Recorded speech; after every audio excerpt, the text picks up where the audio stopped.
লঙ্কা চিড়ে আর কালো জিরা দিয়ে আজকে তৈরি করব আলু আর ফুলকপি ভাজা।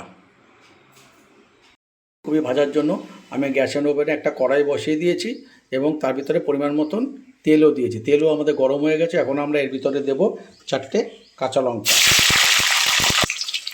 আর দেবো সামান্য পরিমাণে কালো জিরে।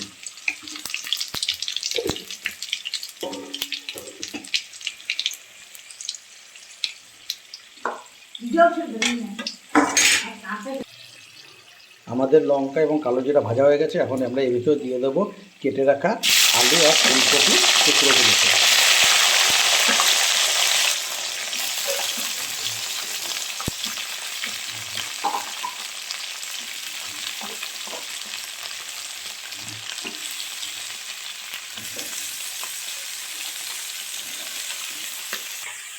এর ভিতরে দেব পরিমাণ মতন হলুদ আর দেবো স্বাদ অনুযায়ী লবণ।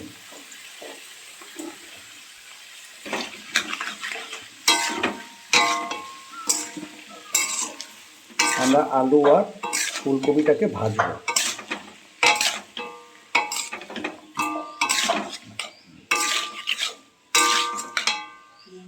আর দেবো স্বাদ অনুযায়ী চিনি।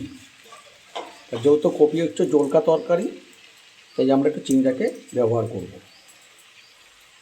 ঠিক আলু আর ফুলকপি ভাজার স্বাদটা অন্যরকম লাগে, মিষ্টি দিয়ে। লঙ্কা আর কালো জিরা দিয়ে ফুলকপি আর আলু ভাজা আমাদের কমপ্লিট।